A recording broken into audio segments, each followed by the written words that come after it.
মানুষ মরতে দিন, তাতে আপনাদের কি? আপনারা ভোট নিয়ে চিন্তিত, ভোটারদের নিয়ে নয়। মথুরাপুর প্রাথমিক স্বাস্থ্য কেন্দ্রের উন্নয়ন সংক্রান্ত মামলায় রাজ্যকে এই মন্তব্য করে তীব্র ভর্ৎসনা করেছে কলকাতা হাইকোর্ট। কলকাতা হাইকোর্টের মন্তব্য, আপনারা পার্ক স্ট্রিটের আলোকসজ্জা নিয়ে গর্ব করেন, কলকাতার বাইরে একবার যান, দেখুন কি অবস্থা, মানুষ মারা যাচ্ছে। মানুষ কেন করমণ্ডল এক্সপ্রেস ধরতে হয় তাদের?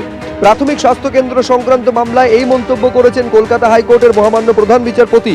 চন্দননগরে কোনো মাল্টি স্পেশালিটি হাসপাতাল নেই, পুরুলিয়া মুর্শিদাবাদে চলে যান, দেখবেন স্বাস্থ্য ব্যবস্থা কি অবস্থায় আছে। 1976 সালে যেখানে 10টি শয্যা ছিল, 2025-এ এসেও স্বাস্থ্য সচিব বলছেন এই সংখ্যাই ঠিক। একমাত্র নির্বোধই এই যুক্তিতে বিশ্বাস করবে, মন্তব্য করছেন প্রধান বিচারপতি। তিনি আরো বলছেন, হাসপাতাল তৈরি না করলে, সুবিধে না দিলে বেসরকারি হাসপাতালে মানুষ যেতে বাধ্য হবেই। আপনারা সুন্দরবনে মধুর জিআই ট্যাগ নিয়ে গর্ব করেন, সেটা সংগ্রহ করতে কত কষ্ট করতে হয় জানেন? হয়তো মনে করেন যে এরা চলে গেলে মধু সংগ্রহ করবে কে? হুইল চেয়ার দেওয়ার জন্য নির্দেশ দিতে হচ্ছে, এটা খুবই লজ্জাজনক বলে মন্তব্য করেছে কলকাতা হাইকোর্ট। রাজনৈতিক ইচ্ছে ছাড়া আমলারা কাজ করতে পারেন না, ভক্তি ছাড়া রথ টানা খুব মুশকিল। আপনাদের নিয়োগ সংক্রান্ত নীতি পরিবর্তন করতে হবে, মানুষই আপনাদের ক্ষমতায় বসিয়েছে, কিছু ফিরিয়ে দেওয়া দায়িত্ব আপনাদের।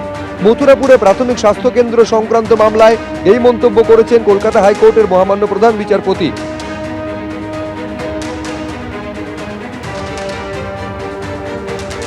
মামলাকারী কি বলছেন দেখুন।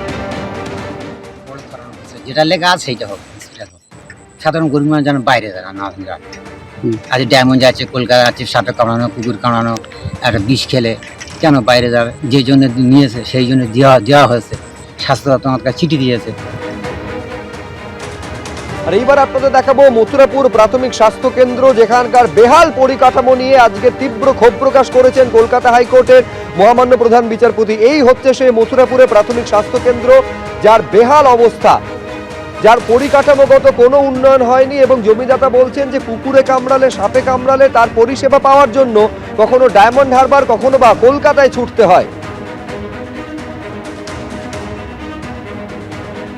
60 বছর আগে গ্রামবাসীদের দেওয়া জমির ওপরে সরকার প্রাথমিক স্বাস্থ্য কেন্দ্র তৈরি হয়েছে, কিন্তু তারপর সেই স্বাস্থ্য কেন্দ্রের বেহাল পরিকাঠামো নিয়ে কলকাতা হাইকোর্টে মামলা দায়ের হয়, যা নিয়ে রাজ্যকে তীব্র ভর্ৎসনা করেছে কলকাতা হাইকোর্ট।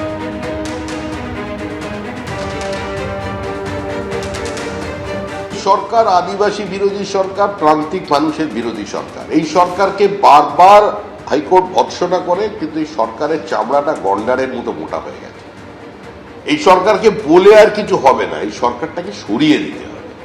যতক্ষণ এই অবস্থা থাকবে ততক্ষণ মানুষকে আজকে এগুলো ভোগ করে যেতে হবে। কারণ তৃণমূলের একমাত্র লক্ষ্য হচ্ছে বুথে লিড দেওয়া, হসপিটালে শয্যা বাড়ানো না।